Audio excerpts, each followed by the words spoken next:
The last time this volcano erupted was about 500 years ago, but recently, small tremors have grown really frequent, to such an extent that scientists have been recording more than 1,000 a month. I'm talking about the Campi Flegrei supervolcano in Italy. At one point, just a few weeks ago, the area was rattled by a 4.4 magnitude earthquake with 150 tremors in just one night. It was the strongest earthquake in over 40 years. A lot of locals spent the night in their cars, but in the morning, the shakes were followed by another earthquake, a bit weaker with a magnitude of 3.6. So, is Italy in danger? Well, the quake itself wasn't big enough to cause serious damage, but it evoked a lot of panic. At the moment, local authorities are working on grandiose emergency plans. If worse comes to worse, they'll have to evacuate hundreds of thousands of people. One of the reasons is the proximity of this area to Naples with more than 3 million inhabitants. At the moment, they're even considering an option of paying people to leave their homes. Right now, schools remain closed in the Campi Flegrei area. The authorities are allocating more than 500 million euros to ensure the safety of buildings and constructions in the area. A yellow alert is still in place in the region where 80,000 people live. There's the so-called red zone, which is the most dangerous area. There are 1,250 houses in this red zone, and all of them will be at high seismic risk if an eruption begins. Plus, more than twice as many will be at medium risk.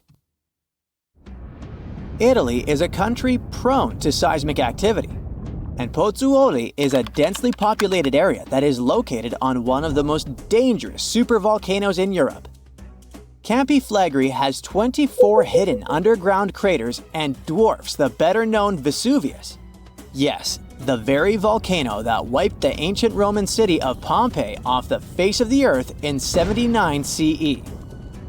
This city thrived near the base of Mount Vesuvius at the Bay of Naples.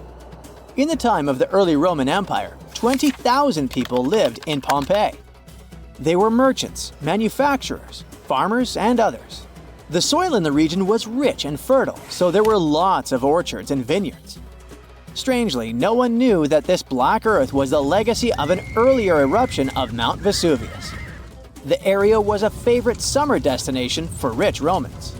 Sadly, at noon on August 24, 79 CE, all this prosperity came to an end. The peak of Mount Vesuvius exploded, sending a 10-mile-high mushroom cloud of ash and pumice into the stratosphere. For the next 12 hours, the eruption was wreaking havoc on the city. Volcanic ash and a hail of pumice stones, some of which were 3 inches in diameter, showered Pompeii. It forced the city's occupants to flee in terror. Around 2,000 people holed up in stone structures and cellars, paralyzed by fear. They hoped to wait out the eruption. Who knows? Maybe if they had decided to leave the city immediately after the beginning of the eruption, they would have had some chances to survive. A westerly wind protected the city from the first stages of the eruption. But soon, a giant cloud of hot ash and gas rushed down the western slope of Vesuvius. It engulfed the city, burning everything in its way. This disastrous cloud was followed by a flood of volcanic mud and rock, which completely buried the city. As if the volcano was making sure no one would survive, a cloud of toxic gas poured onto the city, finishing the lives of a few survivors on August 25th. A flow of rock and ash followed. It collapsed roofs and walls and turned the city into a giant cemetery. When a supervolcano erupts, the consequences are usually catastrophic. Supervolcanoes have at least once had an eruption with a volcanic explosivity index of 8, which is the largest recorded number on the index. Supervolcanoes are often extremely large, with no cone at all. That's because they're typically the remains of gigantic magma chambers that once flared up, leaving behind a caldera. They're usually located over hotspots and appear when huge volumes of magma are trying to escape from deep underground. Eventually, they burst through Earth's surface. Sometimes, all this magma gets stuck, unable to break through the planet's crust. And then, massive pools of pressurized magma gather at a depth of several miles. The pressure keeps growing because more and more magma is trying to get to the surface. At one point, a super eruption goes off. The most recent super eruption happened in New Zealand. Well, when I say recent, I meant around 26,500 years ago. That's when a supervolcano beneath the surface of Lake Taupo spewed into the air more than 300 cubic miles of ash and pumice. Imagine 500,000 Great Pyramids of Giza flying up into the air at the same time. That's how incredibly powerful that eruption was. But the most exciting and confusing thing about the eruption was that the Taupo volcano didn't simply go off like many others. At first, everything was going as usual. Tons and tons of pressurized magma had built up under the surface, and the pressure was getting higher and higher. But after the rock cracked and the first portion of lava rushed out of the crater, something went wrong, and the supervolcano took a break. Only several months later, the disastrous eruption shook the ground. Thousands of tons of lava, rocks, and ash flew high into the atmosphere. The unusual pattern of Taupo still confuses scientists. The Indonesian eruption at Toba caldera 75,000 years ago was the largest eruption in the last 2 million years. Experts estimate that the eruption could have released hundreds of thousands of tons of sulfuric acid, which might have even caused a several-degree cooling of the planet's surface. But nowadays, the impact is hard to detect because of glaciers that covered the ground afterward. There are also several so-called supervolcanoes that haven't lived up to this name yet because they've never produced any super eruptions. For example, in 1883, Indonesian volcano Krakatoa went off. The power of the eruption tore the volcano's walls open, and cold seawater rushed into its molten insides. The difference in temperatures made the volcano blow up with a deafening boom. It was clearly heard 3,000 miles away in Australia. It earned the blast the title of the loudest sound in history. But even though the consequences of this event were truly catastrophic, it still turned out not powerful enough to be called a super eruption. It only had a volcanic explosivity index of 6. Then, there's also Mauna Loa. It's a shield volcano, which means it won't produce explosive eruptions, but its sheer size makes this monster of a volcano extremely dangerous. At the moment, the volcano seems to be at peace with its surroundings. Research equipment doesn't show any signs of activity on Mauna Loa, but if Mauna Loa did suddenly erupt, lava flows could reach the ocean and the most populated and touristy places like Captain Cook very fast, in a matter of hours. The last time the volcano erupted, lava got as far as the outskirts of Hilo on the other side of the island. That's where the University of Hawaii is located. Luckily, people had a few weeks' warning to get ready for the disaster. Over its recorded history, Mauna Loa has been erupting pretty regularly, almost every 6 years. On the bright side, big island volcanoes including Mauna Loa aren't really very volatile. That's because they're shield volcanoes. These volcanoes got such a name because they aren't really very high and resemble a warrior's shield placed flat on the ground. Shield volcanoes are formed by very fluid lava. It travels way farther and forms much thinner flows than the lava erupted from a stratovolcano, which is conically shaped and tall, like the infamous Krakatoa in Indonesia. So, if Mauna Loa erupts, there probably won't be ash clouds or tons of debris.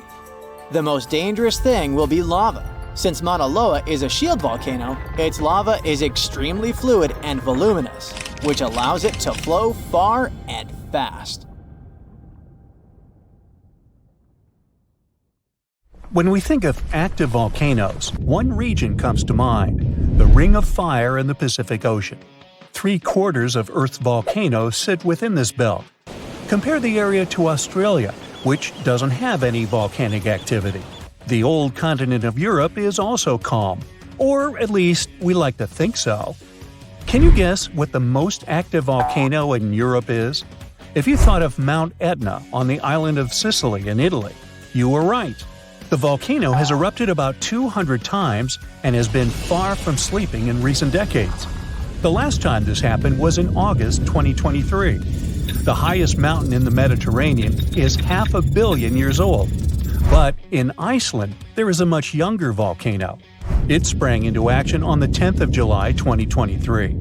In the afternoon, 3 fissures appeared in the ground on a peninsula in the southwest of the island. This was at a base of a small mountain peak. Its name means Little Ram in the local language. The volcano spewed molten lava high into the air. There were also gas plumes in the area. But the scientific community wasn't surprised by the event.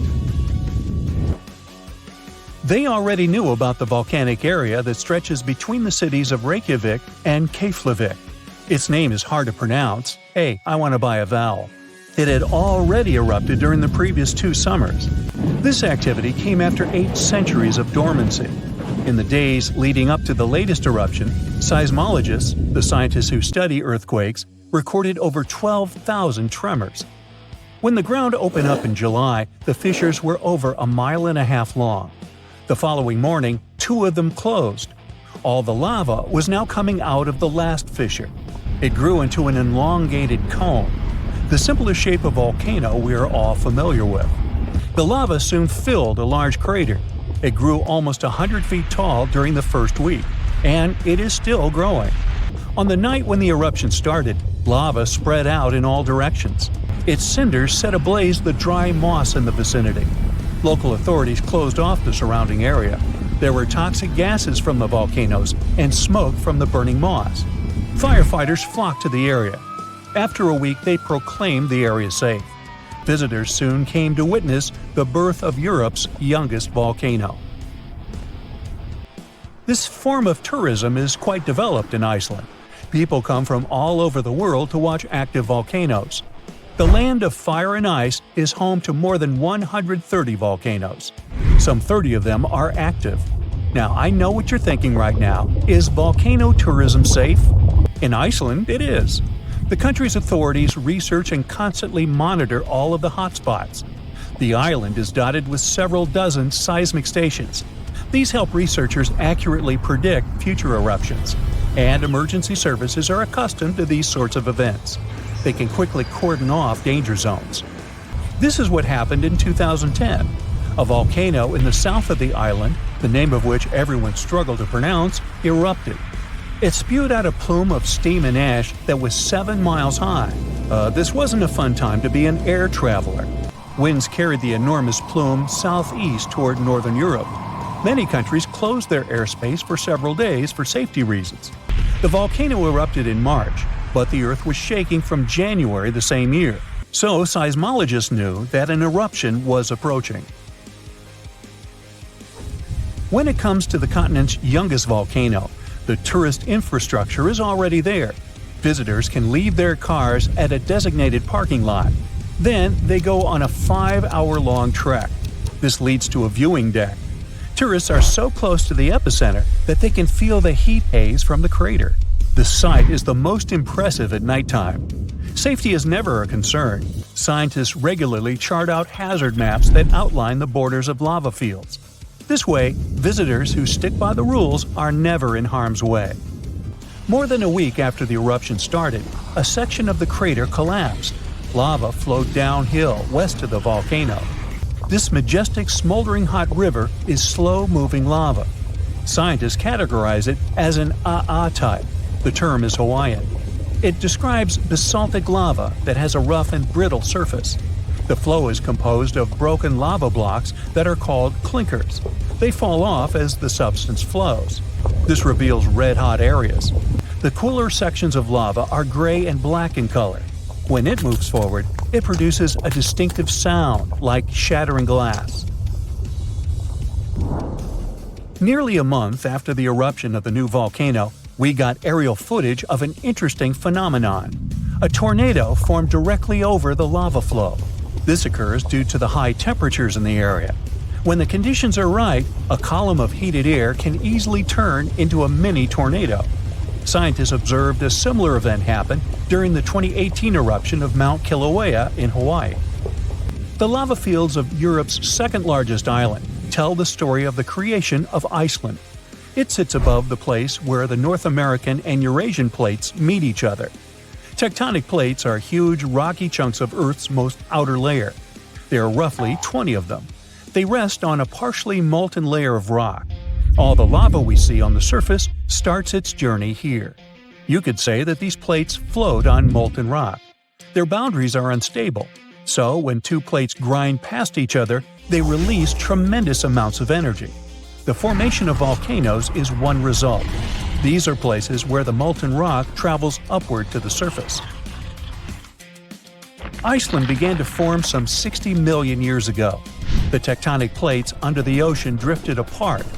Enough lava piled up on the surface to create solid ground. This ancient rock is under the waves today. As new lava reaches the surface and cools down, it pushes the old rock away from the center of the island. That's why the oldest parts of Iceland aren't 60, but only 16 million years old. The country's active lava fields are young in geological terms. Some of them are under 1,000 years old. Scientists consider the island a hot spot for volcanoes, pun intended. Nearly a third of the basaltic lava that reaches the Earth's surface in recorded history came from Icelandic eruptions. Fissure swarms, like the ones before the 2023 eruption, cover 30% of the Nordic country. For this reason, only a quarter of the island is inhabited.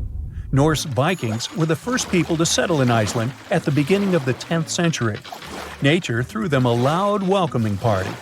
Just a few years after their arrival, they witnessed one of the greatest volcanic eruptions in history. Vikings came from a region without volcanoes, so they had no clue as to what was going on.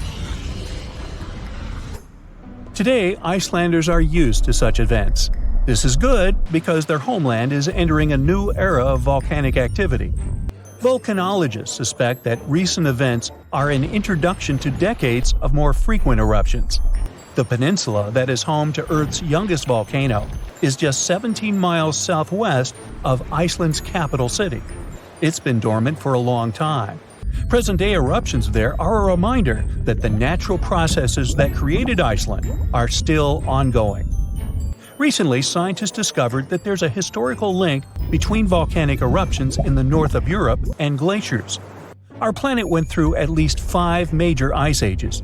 These were exceptionally lengthy periods when the average temperature on Earth dropped. The result was the expansion of ice sheets across northern Europe and North America.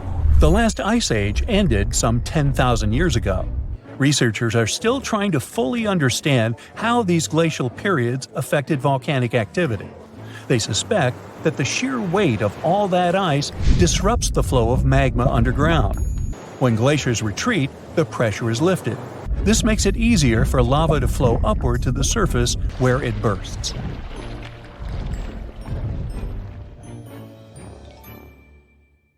The ground suddenly starts shaking. Clouds of gas start forming in the sky, making it dark during broad daylight. Bits of the ground start swelling, lifting, and even collapsing. These are the telltale signs of a volcano that is bound to erupt. And this is what could easily happen again with Mount Spur. It's only about 75 miles from Anchorage, one of Alaska's busiest cities. More than half of the population of the northernmost state of the US live there. There's also a huge amount of air cargo that passes through its international airport daily. So anytime a volcano this close to such a vital hub begins to get restless, people start paying attention. Just FYI, approximately 350 million people in the world live within the danger range of an active volcano. That means that around 1 out of 20 people live in an area at risk of volcanic activity. Alaskans probably wish that Spur's reawakening was fiction, but it's actually true. The Alaska Volcano Observatory picked up on several of these "I'm about to erupt" signs from Mount Spur. So much so that they raised the alert level to yellow, which means unrest above normal background levels. Spur erupted twice in the 90s, and it was pretty intense. If we were ranking volcanic eruptions on a scale from 1 to 10, these eruptions would rank a 6 or 7. Not that terrible, but still worth 10 to 17 million in damages. However, these numbers are nothing compared to Alaska's 1988 Redoubt eruption, another volcano that erupted and summed up a staggering $345 million in damages, mainly because its ashes hit aircraft engines, such as the KLM 747 that lost power after all its engines went off due to the ashes. If people weren't paying attention to Alaska's unstable geology before that, well, they surely started to after it. When you think of the hazards of volcanic activity, the first thing that might possibly pop in your mind is Pompeii, Italy. Of course, that's the worst-case scenario, a city being engulfed by lava. Spur may seem innocent compared to Vesuvius, but it still took its toll.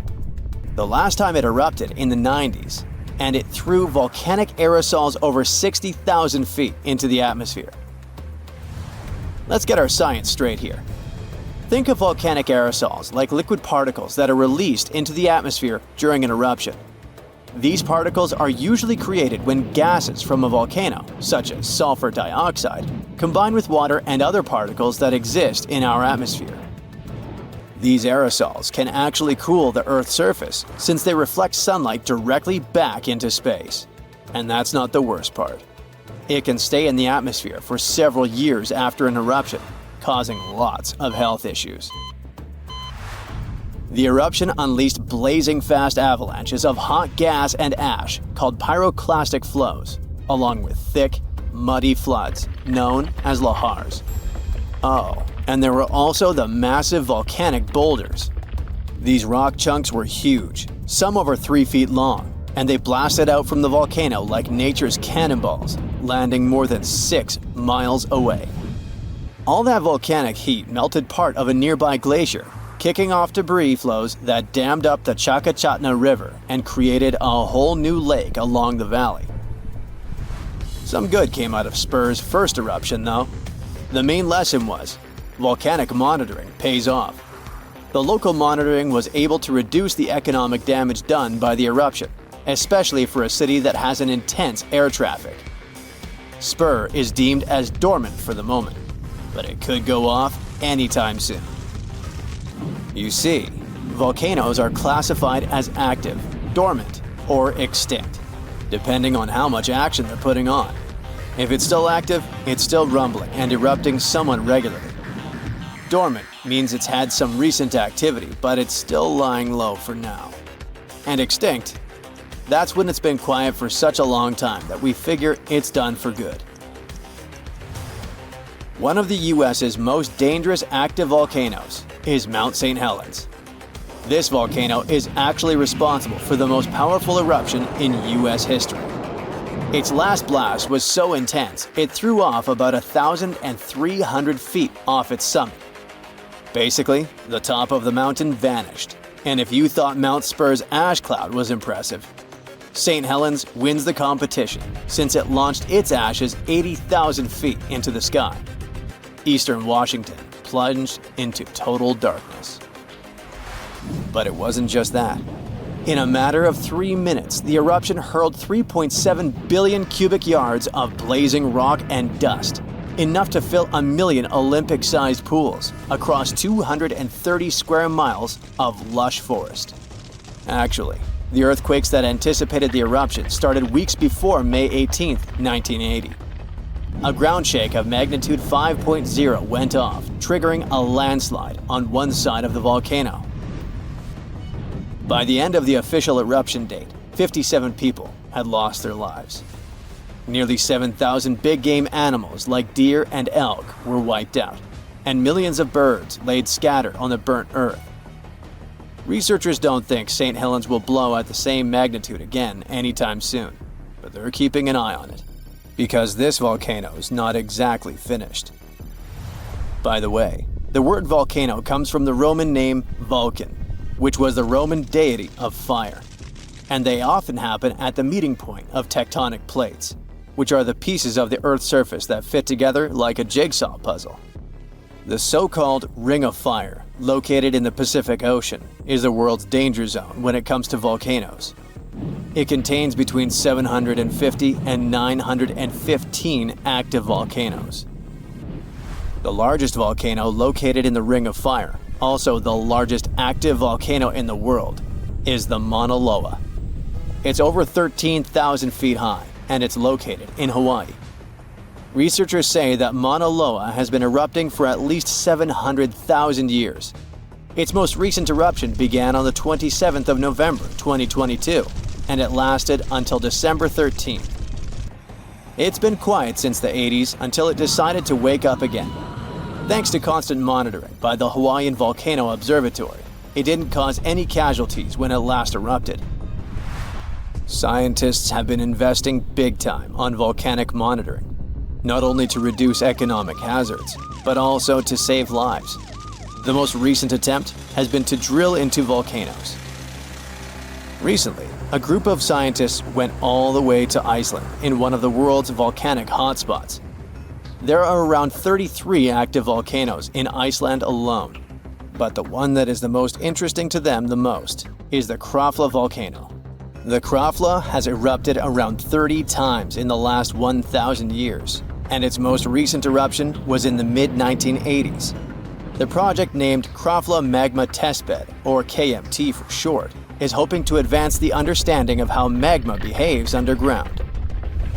The main advantage of this drilling research is predicting the risk of eruptions, but it can also help to push geothermal energy forward. I mean, can you imagine having electricity that is run by the limitless source of volcano power? The KMT team will begin drilling holes deep into volcanic ground in 2027. They're aiming at reaching over a mile into the ground. After all, it's different to monitor lava activity when it's on the surface than when it is still below ground. This will allow researchers to listen to the pulse of the Earth, according to them. They're saying this research is as revolutionary as the first time man went to the moon. Oh, and speaking of that, I was shocked to discover that volcanoes exist all throughout the solar system. Yep, other planets and moons have volcanoes too. The largest volcano in our solar system is Olympus Mons on Mars. It's a shield volcano, much like the ones that make up the Hawaiian Islands. It's about 370 miles wide. If we transported it all the way back to Earth, it would almost occupy all of Poland. Yikes. Our planet's biggest and meanest supervolcanoes are waking up. When they erupt, you'll surely notice it, even if you live thousands of miles away from the epicenter. Scientists are worried we might not have enough time to prepare and deal with the consequences of a supereruption. There's some volcanic activity close to the Italian city of Naples. And no, it has nothing to do with the famous Mount Vesuvius, but with another volcano. This one is harder to see as it doesn't have a tall peak like Vesuvius. But don't let this bad guy trick you. It could be way more dangerous than its giant neighbor. It does have a huge crater that's about 8 miles wide.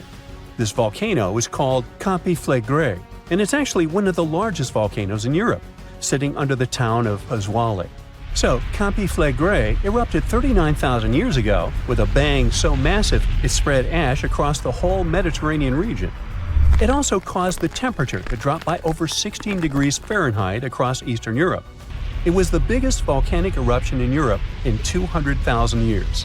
Since then, Campi Flegrei has had smaller eruptions, and the last one happened in 1538. Now the area is full of small craters, hot springs, and bubbling pools, and they're all proof that this volcano is still very much alive and brewing something.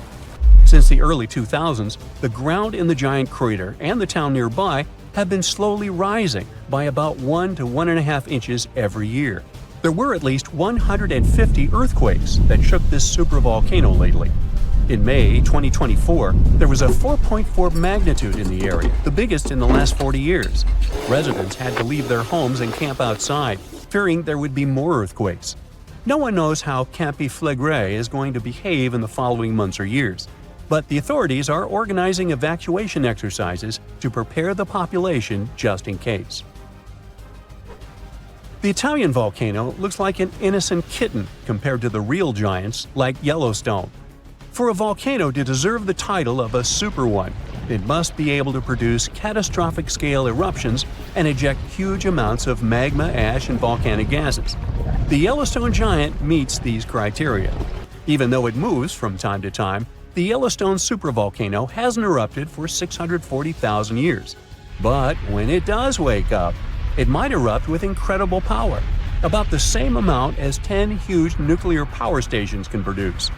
Under the ground, beneath Yellowstone, there's a super-hot area full of molten rock called magma. As more magma moves into a big space called a magma chamber, the ground above starts to swell or rise. When the magma cools down, the ground falls. Between 2004 and 2009, the ground at Yellowstone rose by almost 10 inches, but then it started to slowly go back down in 2010. Scientists aren't sure if it's going to erupt anytime soon. There's also another big volcano called Long Valley in California that has been active since 1980, and it can be a really big threat. Scientists studying this supervolcano found out that before its biggest eruption, 760,000 years ago, the buildup may have taken less than a year. Now, that's bad news, because a supervolcano eruption can have a huge effect on the world, like the eruption of the Toba volcano in Sumatra around 74,000 years ago. It became the biggest volcanic eruption the Earth had seen in 28 million years. It covered parts of Indonesia, India, and the Indian Ocean with a thick layer of volcanic debris, almost like a 6-inch blanket. The amount of rock it spewed out was like stacking nearly 3 million Empire State Buildings. The giant crater it left behind can still be seen from space. All the ash and gases shot up into the air and blocked some of the sunlight. It caused a volcanic winter that lasted about 6 to 10 years. Some scientists think this eruption might have even affected early humans. Around the time Toba erupted, the human population took a sharp dip, and there were far fewer people. Some say this is why all modern humans come from a small group of survivors. According to the Toba catastrophe theory, most early humans in Europe and Asia didn't survive the cold and harsh climate after the eruption, but a lucky group lived through all that in Africa. Not all scientists agree with this idea, and some archaeological and climate records show a different story. Another volcano that changed the world in a big way was Mount Tambora in 1815. The next year went down in history as the year without a summer.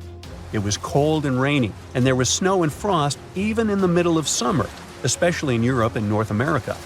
This happened because the volcano sent out a lot of sulfur dioxide into the sky, which spread all over the world and made the planet colder. When Tambora erupted, it caused huge tsunamis that smashed homes and took the lives of around 10,000 people. Afterward, about 80,000 more people passed away because of the consequences the eruption had caused in the world. The cold weather ruined crops, so food became really expensive. And because horses were the main way people traveled, the cost of oats that they ate went way up too. Some people even think this led to the invention of the bicycle in 1817, as a new way to get around. The eruption made the Earth colder for about 3 years. Now, even though the Tambora eruption was so powerful, Krakatoa, another volcano in Indonesia, stole the show when it erupted in 1883. It was just easier to spread information about it through telegrams and photos. Its final blast was the loudest recorded sound in history, and people could hear it on 10% of the entire Earth's surface. The eruption started a tsunami, with waves about half as tall as the Statue of Liberty. Now, if we only had 12 months to prepare for a supervolcano eruption, it would be really hard to store enough food and get ready. But don't panic just yet. Supervolcano eruptions are very rare, and the last one happened 26,500 years ago in New Zealand. Scientists think that a super eruption happens once every 100,000 years on average. But the sad part here is that the Earth doesn't follow a perfect timeline. There could be clusters of super eruptions with shorter gaps between them and then longer quiet periods. Since there have already been 2 super eruptions in the last 100,000 years, there's always a chance one could happen again sooner than we expect. Plus, although there are places like Yellowstone and Long Valley where we expect volcanoes to erupt, there are less obvious possible hotspots. In Chile, there's a volcano called Laguna del Maule, that has erupted in the past and left behind a huge crater. Over the last 20 years, the ground there has been swelling really fast, rising up to almost 1 foot a year. Some people are worried that this could be a sign of a big eruption coming. But scientists say there's not enough magma yet to cause a super eruption. In Bolivia, the Juturancu volcano is also acting up. It's part of a group of volcanoes that have caused super eruptions in the past. Since the 1960s, the ground around Juturancu has been lifting, but the last eruption was 250,000 years ago.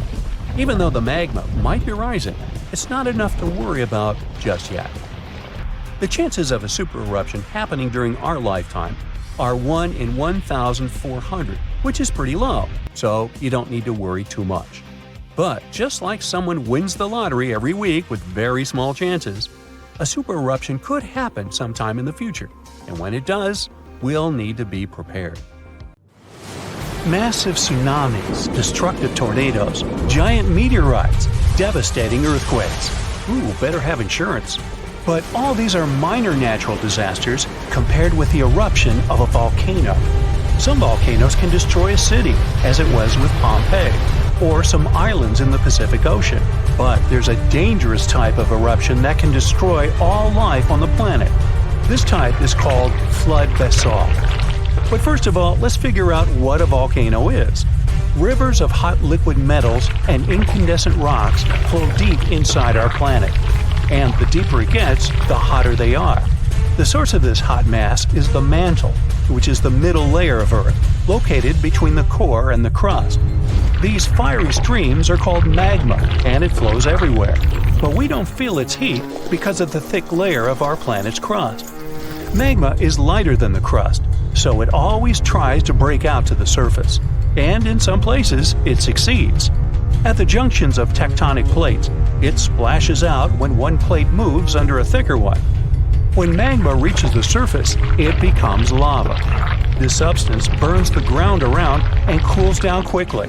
It hardens and forms a new layer of rock. The following splash of magma falls on the top of this layer. Thus, a mountain appears layer by layer over millions of years. And in its mouth, a fault of tectonic plates splashes out magma. This mountain is called a volcano. It spits lava and ash into the sky, then falls asleep and wakes up again during seismic activity. Now imagine that several giant volcanoes begin to splash out an infinite amount of magma. It just doesn't end and covers an entire continent. This is a flood basalt, and one day it did happen. About 252 million years ago, in the northern part of our planet, a lot of magma accumulated under Earth's crust.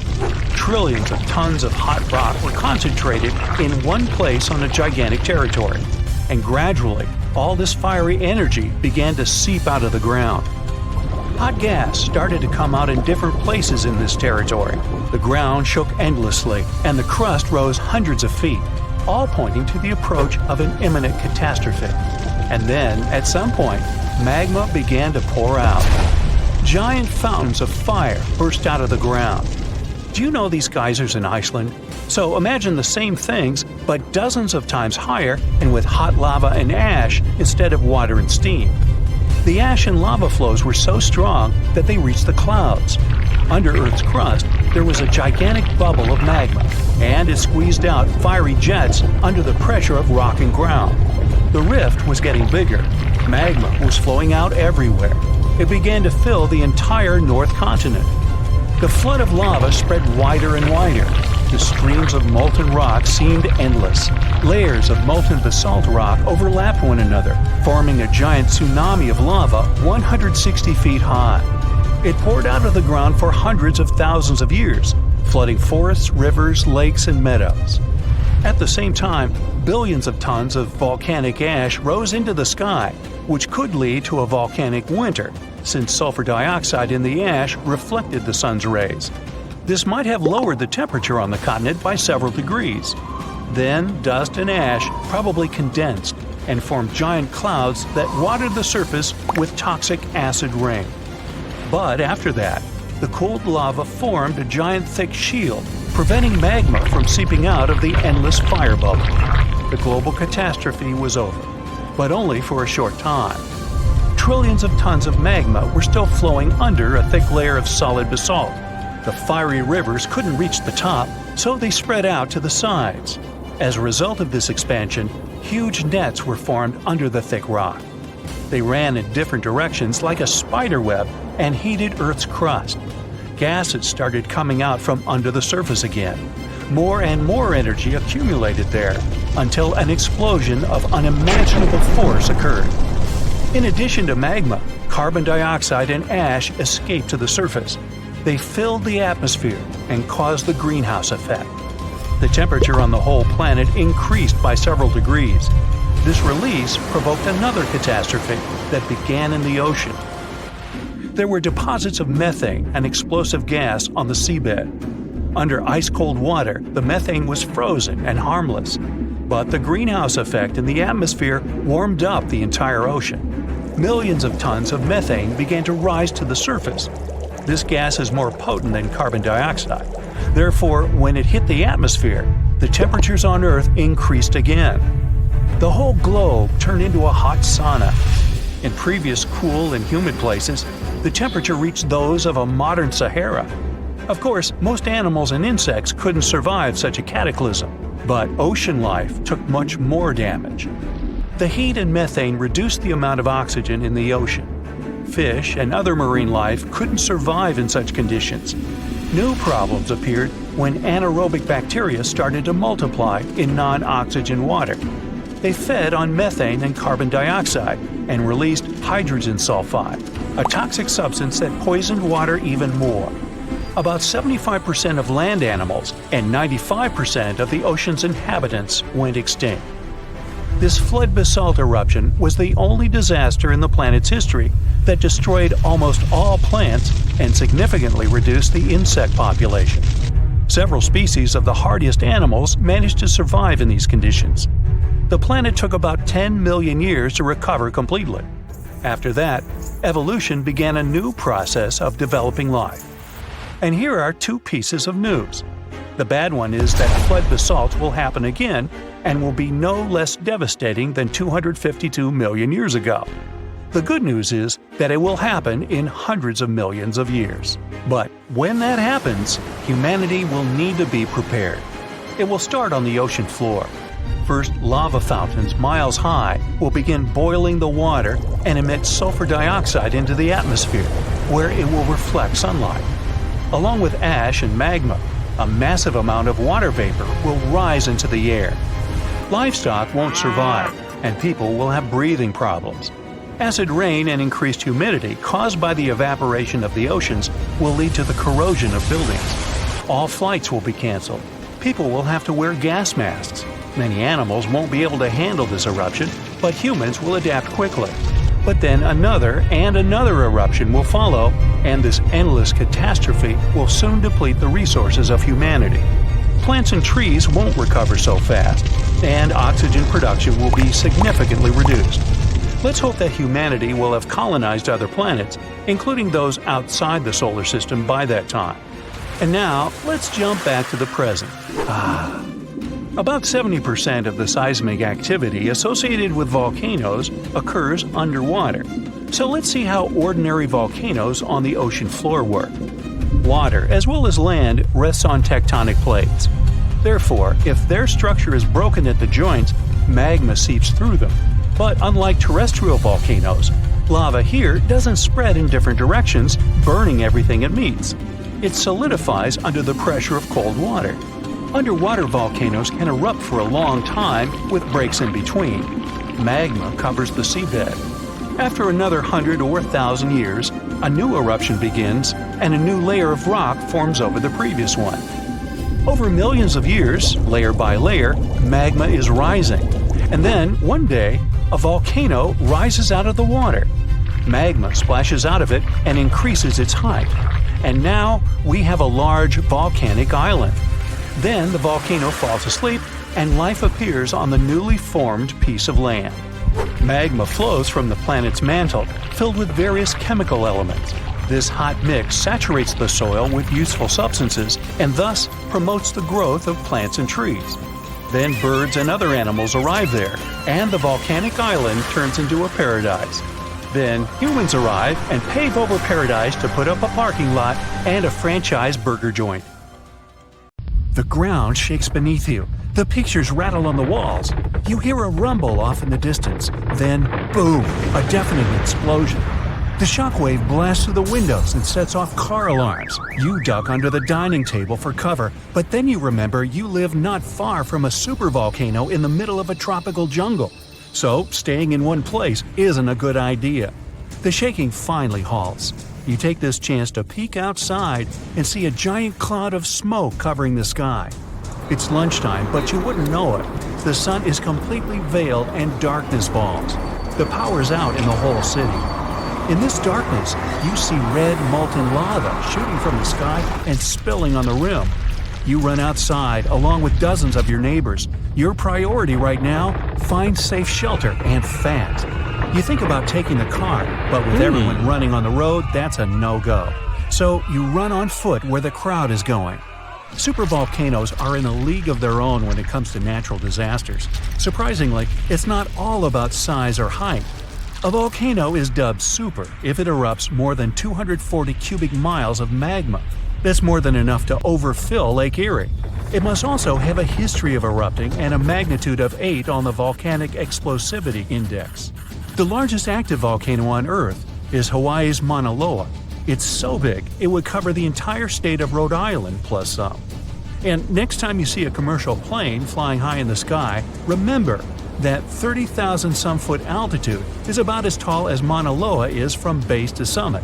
It's technically taller than Everest when you measure it like that, yet it's not considered a supervolcano. So you're running along the dark road not knowing and barely seeing where to go. Then, all of a sudden, a massive flaming boulder smashes through the bridge in front of you. You and everyone else are now stranded on the side of the volcano as it's getting more chaotic each second. Most of the crowd disperses, finding their own ways to safety. You remember there's a way to the other side not many people know about, but you'll have to cross a raging river through the dense jungle. You calm what's left of the crowd, and everyone follows you to your secret getaway. You finally get out of the city limits and head into the jungle. With the sky already dark, the tall trees and thick leaves make it almost pitch black. Everyone gets out their phone flashlights to navigate through the dark path.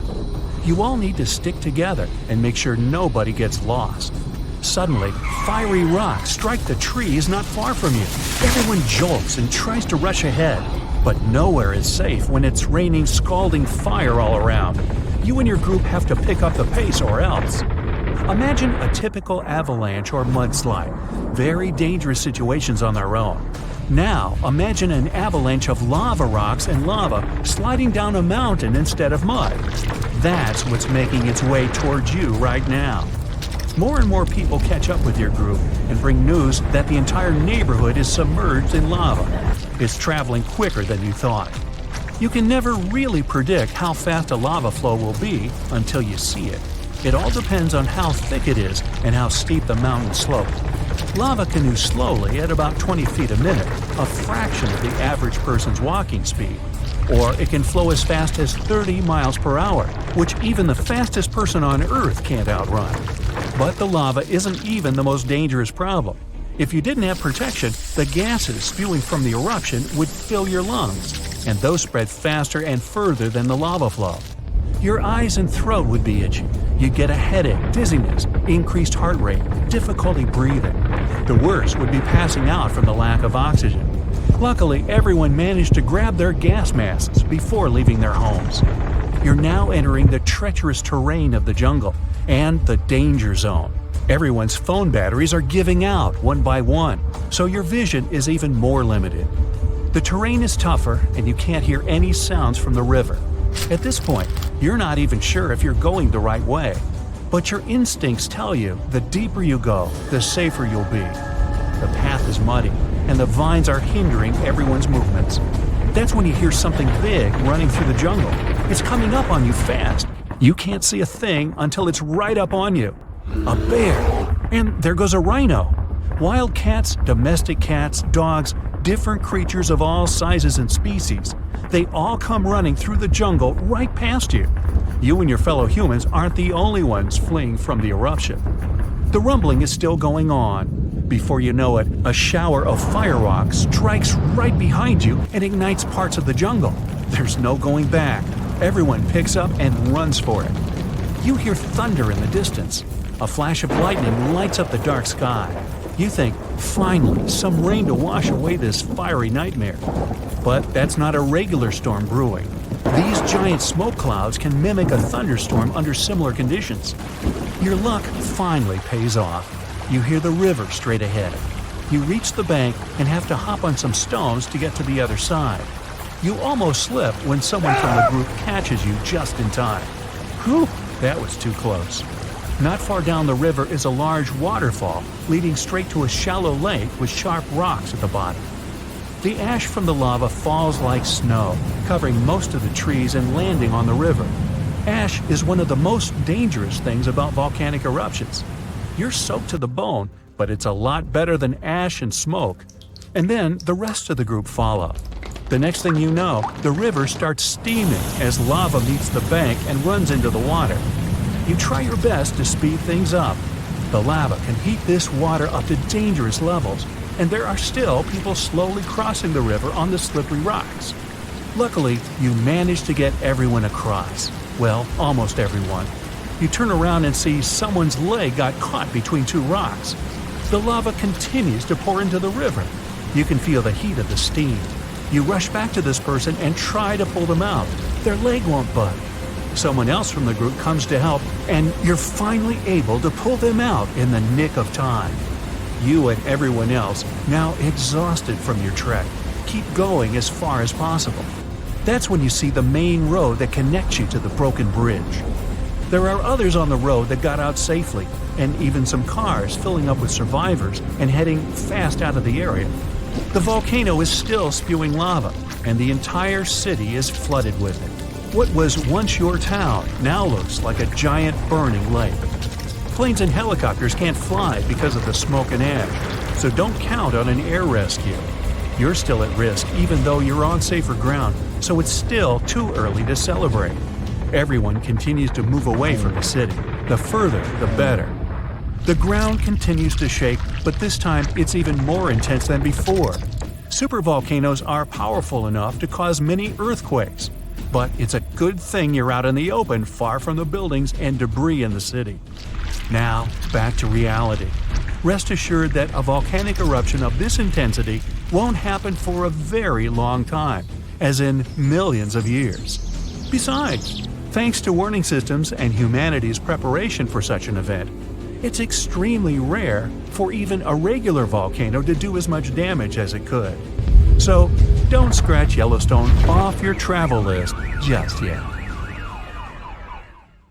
Alert! Alert! Leave all your things behind and find safety immediately. The southern continent has just erupted. This is not a drill. You see people running around, screaming their heads out. Cars bumping into each other. The whole nation is in panic. You're on the southern coast of Australia, but the sky is black and it stretches further than your eye can see. Your friend in southern India calls you and says the same thing. There's ash in the sky and it's raining down on you. You hear rumbling in the distance, and it isn't even your stomach to blame. Everyone starts running inland. The black clouds swallow up everything in sight. Cars, trees, buildings. You're unable to see anything in front of you. Everyone's confused and scared. A tsunami breaches the shores, covering everything in its path. This is the Great Antarctic Eruption. Antarctica is that big continental desert covered in ice. In fact, it's technically the largest desert in the world. It's also covered with a whole lot of volcanoes, just chilling around. Scientists discovered that there are 138 volcanoes in Antarctica, 91 of which are hidden beneath the icy surface, and 47 on top. And there might even be more. But most of these volcanoes are dormant. And for a volcano to be dormant, it has to be fast asleep for the last 50,000 years. The last volcano eruption was Mount Erebus in the western part of the continent. It's the most active volcano in the south side of the world and is roughly 12,500 feet above sea level. That's as high as stacking the Burj Khalifa on top of itself 5 times. There's a whole bunch of these volcanoes stretched across the entire continent. In the most concentrated region, the volcanoes spread the distance equivalent to that between Canada and Mexico. And that's not even all of them.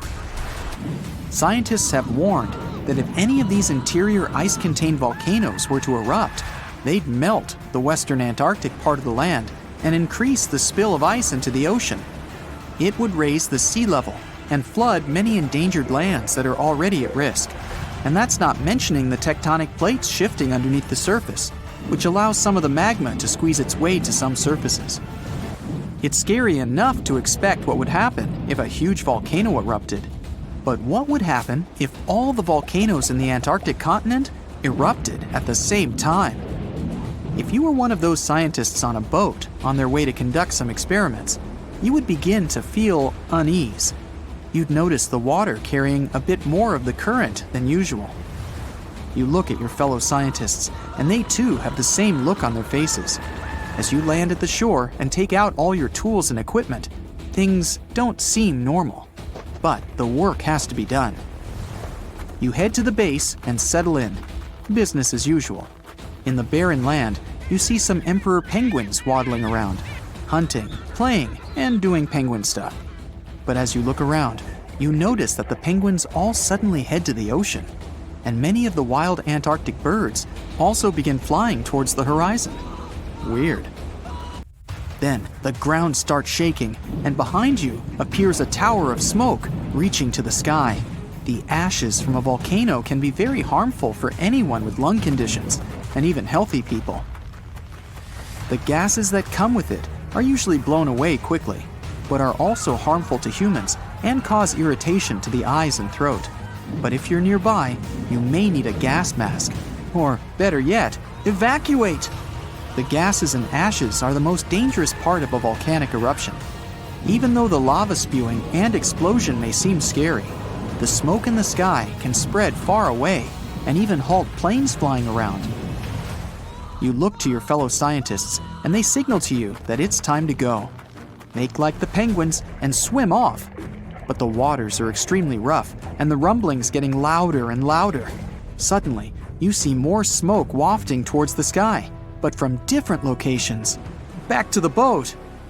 It's sad to say, but leaving all that equipment was needed to survive. Carrying all that stuff would have slowed you down, but you're safe. For now. Looking behind you, you see a dark smoke screen covering every corner of the continent. Volcanoes have different types of eruptions.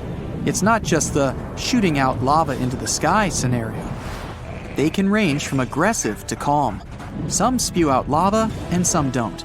This all depends on the environment, the number of gases contained, or if there's any groundwater present, and even the chemistry of the magma. So, chances are you'd be seeing all various types of explosions around you. You're out of Antarctica's mainland, but it's surrounded by lagoons and giant ice caps all around. You're doing your best to maneuver around them. But the ash is falling down all around. The sky is dark as the smoke blocks out the sun.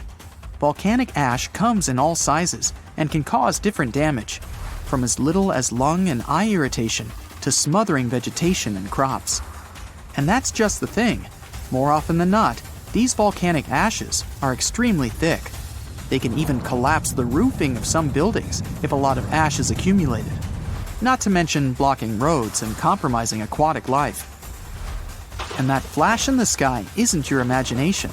Ash clouds in the sky are so powerful that they create electrical fields that can create lightning storms. And these bad boys can interfere with radio signals and even start fires. Also, these clouds are extremely hot on their own. As if that lava flow isn't enough to start any fires. Oh well. But there are some volcanoes that are explosive, and along with the ashes flying around, there are flying rocks. This overheated rubble comes striking down like meteoroids from the sky, and can be pretty dangerous. You see the rocks hit the surrounding ice caps and water around you. As you reach a somewhat safe zone, you see the volcanoes all nicely lined up behind you, spewing all that thick red gooey fire. But the water tide isn't exactly peaceful. Volcanoes near oceans and seas can even cause tsunamis. Great. Submarine earthquakes shake the ocean bottom and produce large, powerful waves. And don't even think about surfing on them. If there are volcanoes spitting out red-hot lava, then why hasn't all the ice in Antarctica melted? The answer lies beneath the Earth's surface. Tectonic plates barely move underneath there. It's pretty safe to say they're stable. So for such a large piece of land, the coldest continent on Earth, the few active volcanoes are insufficient to melt all the ice. The real reason why the ice is melting and water levels are rising is the warm ocean current around Antarctica. But this time, they're all erupting at the same time. With the volcanoes discovered, who knows how many are left underground, covered in ice? And that's the scary part. Some of these volcanoes are hidden so deep beneath the icy surface that they now heat up from the lava spewing out.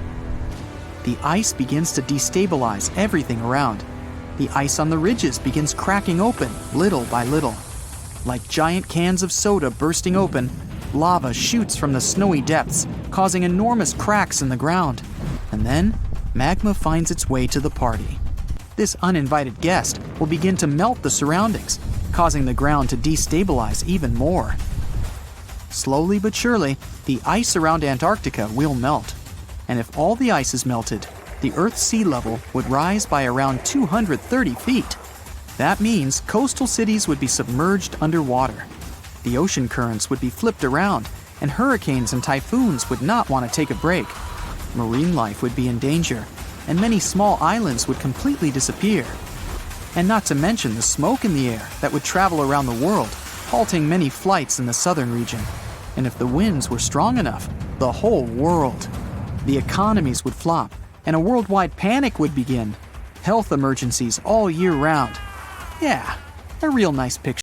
If you've ever been to Yellowstone National Park, you were probably mesmerized by its geysers, which spew superheated water and steam high into the air. But an even more intriguing thing actually hides underground. I'm talking about that underfoot plumbing system that makes those grand eruptions possible. About that, there's good news.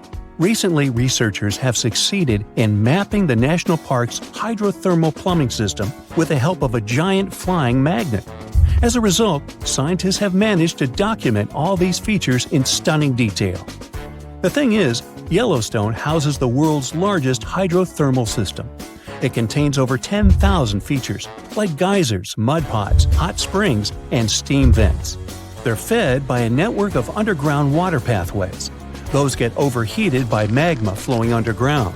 It causes the water to rise to the surface. Now, no one actually knows much about the workings of this system, but the newly created maps might finally shed light on it. Experts explain that their knowledge of Yellowstone has a subsurface gap. That's why it's often called a mystery sandwich. Scientists know quite a lot about the features on the surface because they can observe them directly. And they know what's going on in the magmatic and tectonic system several miles below the surface. But they haven't figured out what's happening in the middle yet. So, I must tell you about that giant flying magnet used for research. It's known as SkyTem.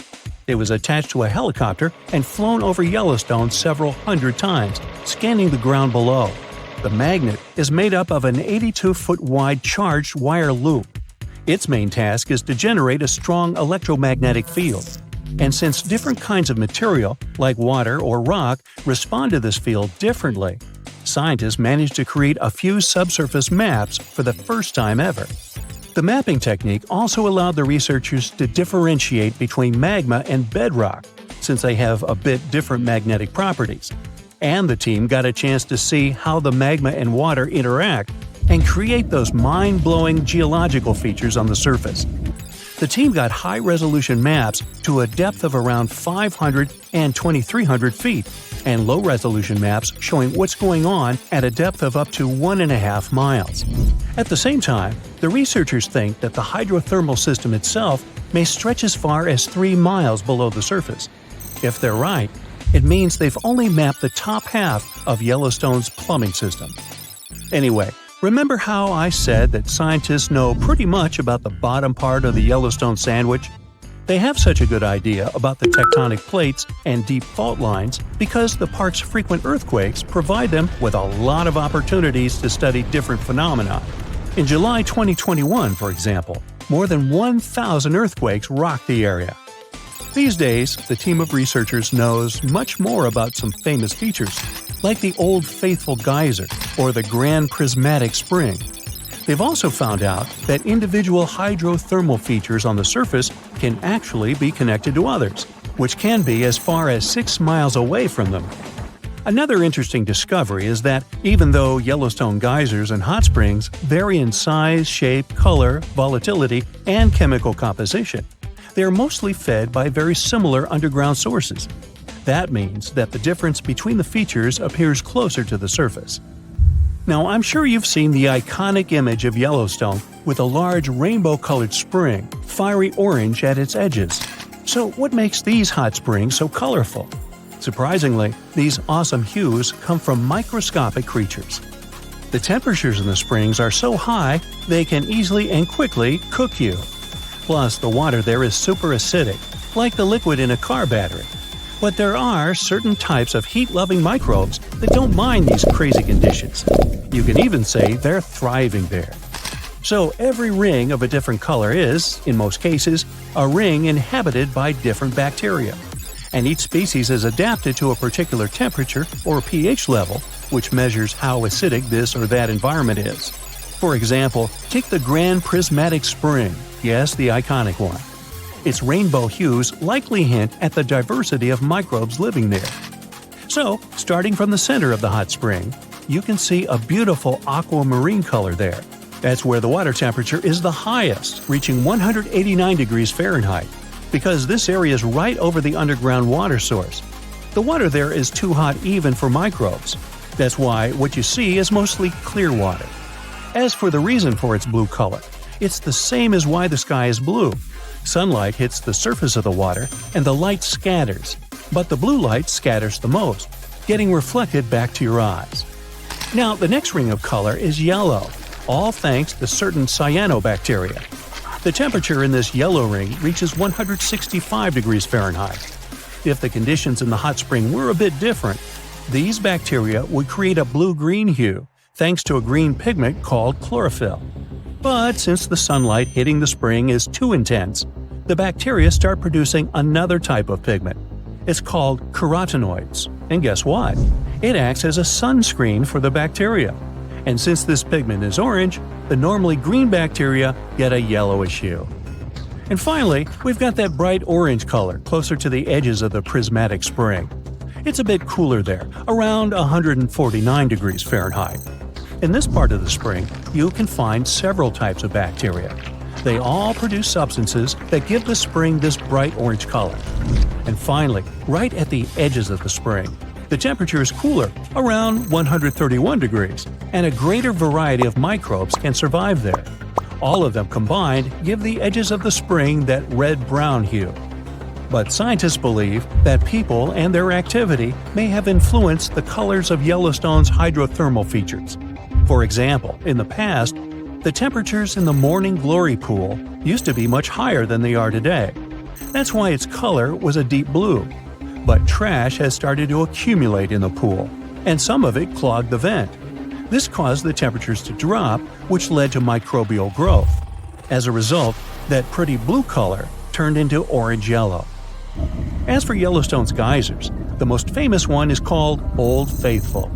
It got this name at the end of the 19th century because of how regular its eruptions were. This geyser is more active than the others, erupting about 20 times a day. Each of these magnificent events lasts from 1 to 5 minutes, and the fountain of steaming water can reach a height of 180 feet. Now, while talking about Yellowstone National Park, we can't but mention Yellowstone supervolcano, right? Supervolcanoes appear when huge volumes of magma are trying to escape from deep underground. Eventually, they burst through Earth's surface. Sometimes all this magma gets stuck, unable to break through the planet's crust.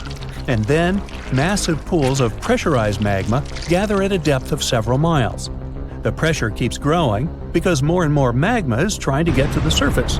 At one point, a super eruption goes off. You don't necessarily want to be around for that. Over the past 50 years, the Yellowstone caldera has risen almost 3 feet. It shouldn't alarm you, though. Experts are sure it's a natural behavior for Yellowstone. Periods of dome-shaped uplift are followed by the caldera lowering. Scientists think the supervolcano doesn't present any danger at the moment. For an eruption to happen, the magma inside has to be at least 50% molten.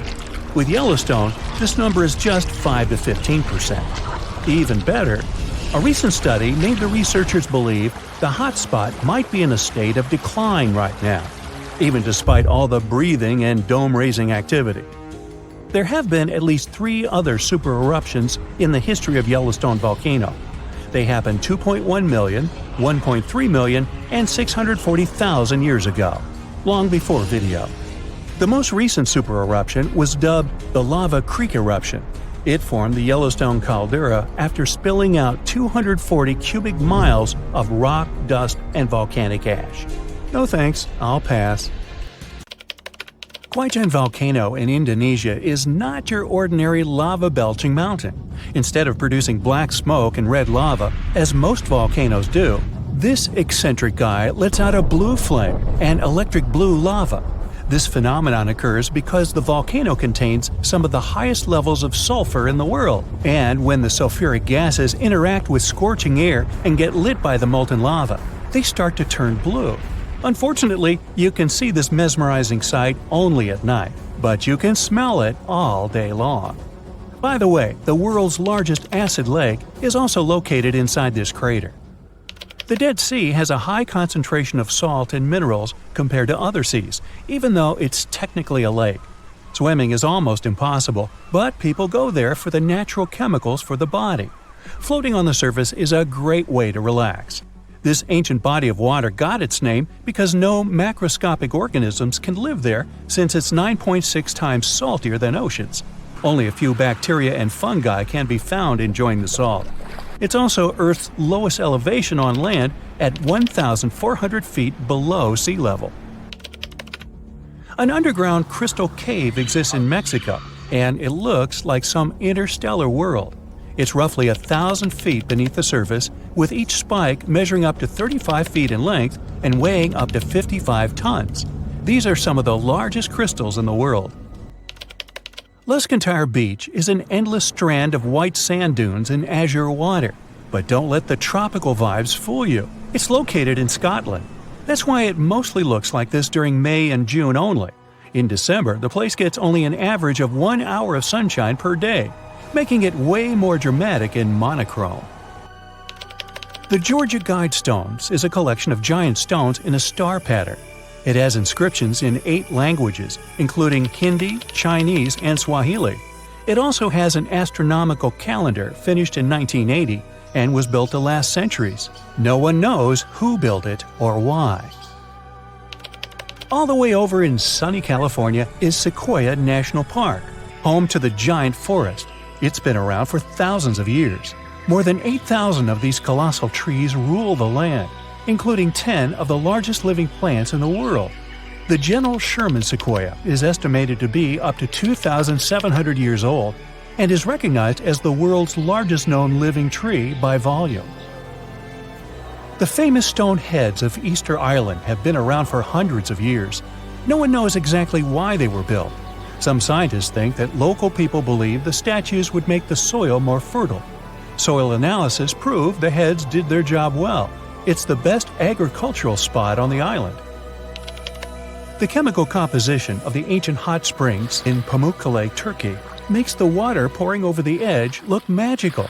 They're not only good for cleansing your body, but the mind too. All the way in Saudi Arabia is a rock sliced perfectly in the middle with 2 pieces sitting parallel. What makes Al Nasla so unique is that it wasn't artificially done, but is a result of nature's work over the years. Now, this glacier may look like someone dropped tons of red paint in the middle of Antarctica, but it's actually the natural color. Blood Falls is a result of extreme salted water mixed with iron oxide, giving out this eerie vibe in the middle of nowhere. In early May 2018, New England observed one of the scariest and most dangerous phenomena ever, a super long-track tornado.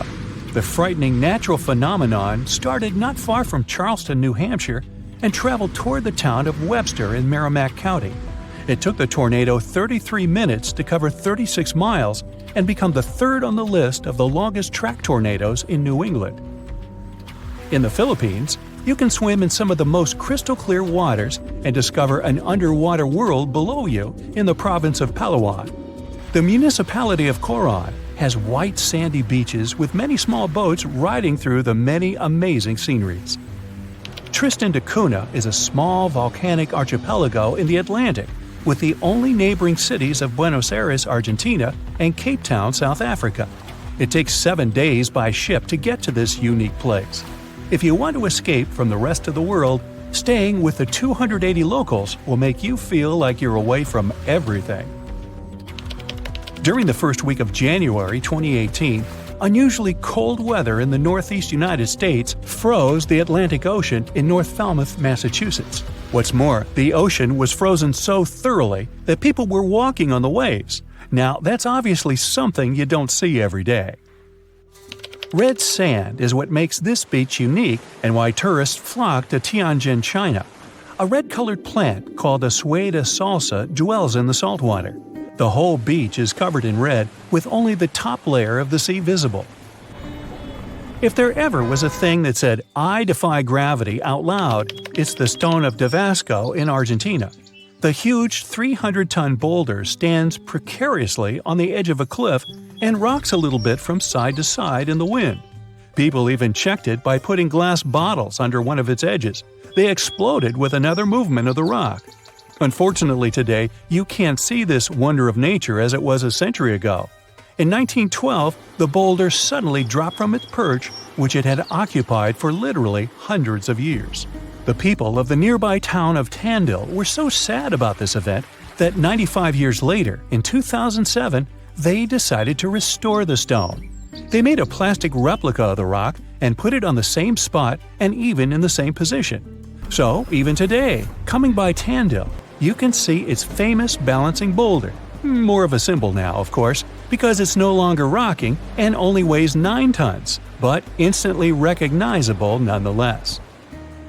Socotra is an alien-like island off the coast of Yemen in the Indian Ocean, with one of the most unique trees ever seen. It's called the dragon tree, and it can only be found on this amazing island. In 2008, it was labeled as a World Heritage Site. If you ever see a tight burning column of air, don't panic, it's not the end of the world.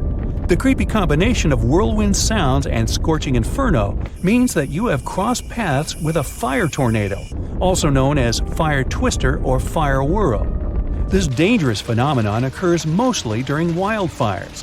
These fires create a big area of super hot air just above the ground.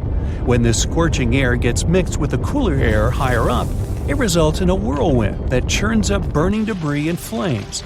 The most powerful firenadoes can stretch hundreds of feet into the air. The House of Mystery in Gold Hill, Oregon, amazes its visitors with gravity-defying effects. You can't stand straight there, always leaning to the side and having to hold on to something for balance. Balls roll upwards. There's also a broom that stands perfectly still wherever you put it, unlike virtually everything else in the shack. The local Native American tribes called this place the Forbidden Ground, even before the house was built there, and they avoid approaching it. The owners of the shack, though, decided to turn it into an attraction, and they succeeded. They created an atmosphere of mystery around the place, and spread the news about it in newspapers and later on the internet, and voila! A perfect anomaly is made. In fact, it's no more than a curiosity. A human-made optical illusion that tricks your eyes and other senses. Now, if you travel to the Philippines, Indonesia, or Papua New Guinea, you'll have a chance to see some of the most unusual and cheerful trees in the world. The trunk of the rainbow eucalyptus looks as if it had been painted orange, green, red, purple, yellow, brown, blue, hey, you name it. Some trees are so bright that they seem artificial. The rainbow eucalyptus regularly sheds strips of bark, which reveals a bright green layer underneath. A bit later, this green layer gradually changes its color, and since the shedding happens at a different time in different places on the trunk, the tree starts to look multicolored and very attractive. Yemen is home to the oldest skyscrapers in the world and the oldest metropolis. The ancient city of Shabam is considered to be the Manhattan of the desert due to the collection of mud buildings popping out of the desert floor. It used to be a caravan stop during ancient times. How do you prepare for a long trip? You probably look up the route on Google Maps or watch a walkthrough on YouTube. Or maybe you ask someone who's been there recently. But what if you're bound for a place humans have never existed? Yes, I'm talking about our next-door neighbor, the Red Planet. NASA is planning a mission to Mars in the late 2030s or early 2040s. That's too far in the future, so why start preparing now? Well, it's closer than you think. Rookie astronauts spend at least 2 years training just to go out in space. For every hour they spend in space, they need to spend 10 hours underwater on Earth. This training only applies to spacewalks and the International Space Station. So far, some 600 people have been to space, but humans have never set foot on Mars. Traveling to this planet will require a different kind of training. Is there a region of Earth that closely resembles Mars? The Apollo mission's astronauts trained in Nevada. This is where Neil Armstrong and his fellow astronauts got a sense of what the surface of the moon would feel like. But Mars is different from the moon. It has gravity and an atmosphere. In this aspect, it resembles our own planet. Just one country, to be more precise: Iceland. NASA used this island in the far north of Europe as a testing ground for its 2020 Mars mission. And no, the mission didn't involve humans landing on the Red Planet. Just a small rover looking for signs of life. But the high-tech robot still needs some practice. Let's do a little test of our own. Compare the landscapes on Mars and Iceland. Are you struggling to spot the difference? Good. That means that scientists have picked the ideal training grounds for the upcoming Mars mission. An area entirely barren and devoid of life. That's how one researcher involved in the mission described Iceland. And this description perfectly matches the conditions future astronauts will encounter on Mars. But what's so special about Iceland? There are valleys that were created by volcanic eruptions. The island is still young in geological terms. Simply put, it's still forming. Lava flows, water, volcanoes, raging winds. Iceland has it all. The country's slogan is the land of fire and ice. The island's population is just above 350,000. For comparison, the city of Cleveland in Ohio has more residents than the entire country of Iceland. But the size doesn't always matter. Remember Euro 2016? When England lost to Iceland 2-1, their players became stars overnight, but Icelanders are closer to the stars than you think. The country has a space agency. Yeah, you heard it correctly. Now, this agency actually consists of 2 people who are trying to promote Iceland as a terrestrial analog to Mars. In short, this means that Iceland looks a lot like the Red Planet. The local duo wants to get space scientists to choose Iceland as a training ground for future astronauts. Their biggest argument is that it's cheaper. Sending people and equipment into space is expensive. Duh! According to Elon Musk, SpaceX launches cost around $2 million. That's way less than a typical NASA launch. A large portion of space research takes place back on Earth. Antarctica is ideal for studying cold and desolate places in outer space. Hawaii is perfect for exploring lava tubes and the composition of rocks. Just imagine the logistics behind going to both of these regions at the same time. This is where Iceland comes into play. It has diverse habitats that are relatively close to each other. So what exactly will future Mars-bound astronauts do in Iceland? To answer this question, let's travel back in time. Nevada wasn't the only place NASA's astronauts visited more than half a century ago. They prepared for walking on the surface of the moon in Iceland too. Their primary objective was collecting rock samples. These can mainly be found near volcanoes and lava fields, and Iceland has plenty of those. Around 60% of the local landscape is rocky and rugged. This makes the island the size of Kentucky feel like another planet. Add that to the fact that 80% of Iceland is uninhabited, and you get the perfect playground for astronauts. And there's another similarity with Mars. In summer, it can seem as if the sun never sets in Iceland. Locals go shopping at 3 a.m. In June, for example, the night can last only 2 hours. Sounds like a perfect open-air party destination. Well, not really. Who would want to party at a freezing temperature of 42 degrees Fahrenheit? That's the average low air temperature in June. Future astronauts spent weeks in Iceland, trying to adjust to these strange conditions. This helps them prepare for the long days on Mars. This is not a figure of speech, since days on the red planet are longer than the ones on Earth by 40 minutes. That's not much, considering the length of days on other planets. On Jupiter, a day is over in just under 10 hours, while a day on Venus equals 243 Earth days. But let's first land on Mars and then think of other planets, shall we? Have you been doing some math in your head? If one day on Mars is 40 minutes longer than on Earth, then how long is a Martian year? Nope, I'm willing to bet your calculations aren't correct. You forgot to factor in an important detail. The planet is farther from the Sun than Earth. This means that a year on Mars lasts 687 days, nearly twice as long as a year on Earth. Sorry, future astronauts, you'll get a birthday cake once every 2 years. There's another minus to the red planet, literally. The planet's average temperature is minus 76 degrees Fahrenheit. Makes Iceland's climate feel like the tropics, huh? Despite these extreme weather conditions, scientists believe that water once flowed on Mars. And where there's water, there's life. That's why NASA scientists lowered the tiny rover in the middle of a crater that they suspected was once a lake. This is where it stands the greatest chance of finding evidence of life. What about life forms on Mars? Looks like it's not science fiction. The planet has polar caps like Earth, and that's not all. Scientists believe they've even detected snowfall on Mars. Its atmosphere is 100 times thinner than that of our planet.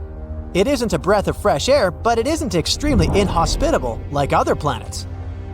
On Venus, it rains acid, and the temperature is high enough to melt lead. And on Jupiter, there are gigantic storms that rage on for centuries. Makes you fall in love with the blue planet all over again. Even Iceland sounds fun at this point. You might even want to learn Icelandic. If you're successful, then you can even read Old Norse, the language of the Vikings. And you'll know 100 words for wind. This will come in handy as wind speeds on the island can reach up to 40 miles per hour. Out in the open, you have to hold on to a fence or a signpost to stay on your feet. Iceland's climate will make you think twice before moving there. But for astronauts preparing for another world, this place is perfect. Iceland is equally impressive underground. In fact, the island might hold the key to sustaining human life on Mars. The surface of this planet is not very hospitable. The soil is poisonous and abrasive. It can easily cut through an astronaut's suit. But underneath the ground, the living conditions are more tolerable. And Iceland has a real-life model of this potential underground dwelling: lava tubes. Long tunnels carved out by lava making its way to the surface. These maze-like corridors are perfect human habitats. And they're cost-efficient. Nature had already built them for us. Future astronauts can walk through similar lava tubes in Iceland. Who knows? One day, their cautious steps might turn into giant leaps for mankind. We all know that space missions come with a hefty price tag. To break it down, a ticket to space for an astronaut starts at around $20 million and can soar up to $50 million. NASA may be a well-funded organization, but you can bet they're always on the lookout to cut costs and save millions wherever they can. Plus, NASA has long realized they do not need to go to Saturn's moon to study if there's life there. We already have the suitable conditions for extraterrestrial life in Wyoming. If that resonates with you, then you already understand why NASA is so interested in Yellowstone. To explore life beyond Earth, we need to study environments that mimic extraterrestrial conditions. That's where all those hot springs come into play. Now, it's not the entire park that piques NASA's interest. Let's leave the bears, moose, and other Earthlings to our local biologists. The real hotspot is the geysers, where microbial life flourishes. Oh, by the way, Yellowstone has more geysers and hot springs than the rest of the world combined. In some of them, water can reach temperatures as high as 192 degrees Fahrenheit. You might think, hey, that's only good for steeping tea. But here's the thing. Life in the form of microbes not only survives but thrives in these extreme conditions, having adapted specifically to them. So, could these microbes help us find life on other planets? Absolutely. Now, let's shine the spotlight on the real superstar, the Grand Prismatic Spring. It's packed with silica, which gives it that stunning color. Silica reflects sunlight, especially the blue wavelengths, which is why it looks so vibrant. The coolest part, though, is not the color, but the fact that this spring can teach us a lot about how life evolved. Way back around 4.5 billion years ago, I wasn't around then, living things didn't know how to harness energy from sunlight yet, so they were using chemical processes instead, just like they do now at the Grand Prismatic Spring. But why are we talking about other planets? Well, if life on Earth kicked off in a comparable way to what we see in Yellowstone, there's a good chance we could find something similar elsewhere in the universe. And if we could nail down exactly how life started here, we could really fine-tune our search for life on other planets. Geysers, very similar to those in Yellowstone, can be found on moons like Enceladus, which orbits Saturn, and Triton, which is a moon of Neptune. But how do they compare to the geysers we see in Yellowstone? Well, back in 1989, NASA's Voyager 2 spacecraft made a groundbreaking discovery when it spotted geysers on Triton. This was the first time anyone had seen a geyser outside of Earth, not counting the volcanic eruptions on Jupiter's moon, Io, that were found by Voyager 1 in 1979. Since then, more geysers have been found on other moons in our solar system. In Yellowstone, geysers are heated by hot water from deep within the Earth. However, geysers on some of the outer moons get their heat from tidal forces, the gravitational pull from the big planets they orbit. You know how ocean tides on Earth are affected by the moon and the sun? Well, these moons experience something similar, but on a much larger scale. Beneath the icy surfaces of these moons are warm, salty oceans that stay liquid because the thick ice above keeps them insulated. As the moons move closer and further from their parent planets, the constant tugging creates heat, causing the warm water below to shoot out into space whenever there's a crack in the ice. This icy crust and the warm water underneath are a bit like a frozen pond on Earth. But could there be life swimming around in these hidden oceans, just like there are critters thriving beneath the ice of a pond? That's something scientists want to find out. NASA hopes to send advanced spacecraft to explore these distant moons and look for signs of life. But those warm oceans are buried miles beneath the frozen surface. So, how do we reach them? The answer may lie in geysers. In February 2019, a group of planetary scientists decided to visit Yellowstone in the winter to study the similarities between Earth's geysers and those in space. They know that Yellowstone's geysers are home to some tough little microbes called extremophiles, which thrive in extreme conditions like hot or acidic water. The researchers wanted to learn as much as they could about these microbes and the environments they live in. They brought along a bunch of scientific tools to measure things like temperature, pH levels, and oxygen in the water.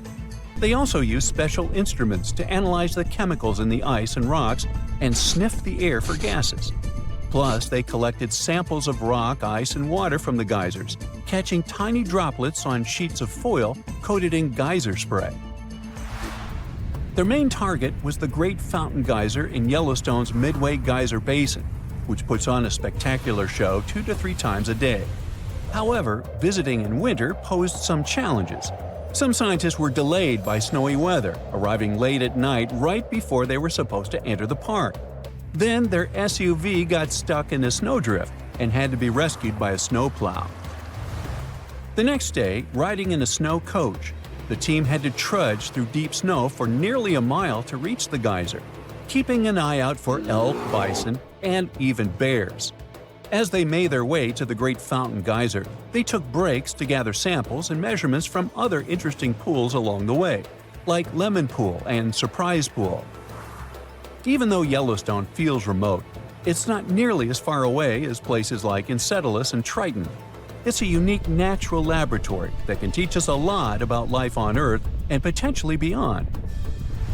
Oh, as for labs, the Great Prismatic Spring may count as one. Look at these guys. Under the microscope, they look like matches. Their official Latin name is Thermus aquaticus. They live in this hot spring, and these bacteria have saved millions of people's lives.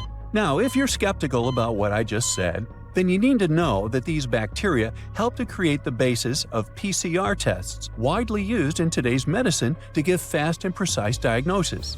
Back in the 60s, a microbiologist named Thomas Brock was exploring the park's superheated thermal pools and stumbled upon something amazing.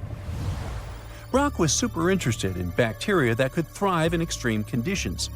During his 10-year journey studying geysers and thermal springs, he found a microbe in a spring called mushroom pool that could survive in nearly boiling water. This little guy, Thermus aquaticus, turned out to be a game changer for science. Why? Well, it's crucial for a technique called PCR, also known as polymerase chain reaction, which is used to quickly make copies of DNA samples. Before Brock's discovery, this process was tricky because the heat could damage the enzymes that hold DNA together. But thanks to Thermus aquaticus, scientists could now heat and cool DNA samples without breaking them down, making everything faster and easier. It all happened because researchers had purified an enzyme called tag polymerase out of this organism. Those Yellowstone microbes could also be your new go-to for a delicious and sustainable breakfast. A unique microbe was discovered there during some NASA-funded research, and it's now being transformed into tasty vegan breakfast patties and cream cheese. Originally found in a hot spring, this little wonder is called Fusarium strange flavolapsus, and it caught the attention of space enthusiasts as a powerful protein source for long space missions. Plus, it requires way less water and land than beef, making it a smart choice for the planet. Researchers initially looked at this microbe for biofuel, but soon realized it could be cultivated into a complete protein with a texture reminiscent of chicken. Marked as FY, it can be turned into a variety of food products, all thanks to a fermentation process that keeps it free from contaminants. Oh, almost forgot. NASA is even working on a bioreactor to grow FY in space. Ooh, stay tuned.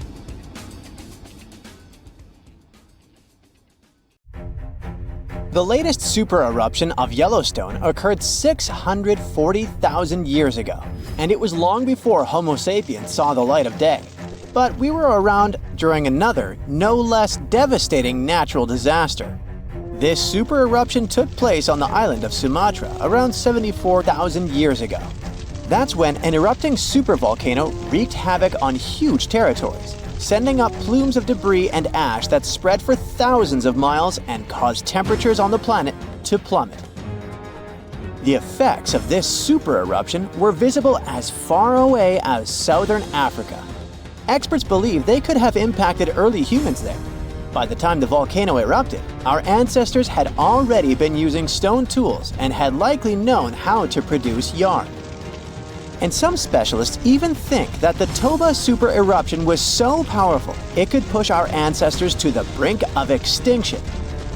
They claim that Toba might be the largest volcanic eruption to occur on Earth within the last 2 million years.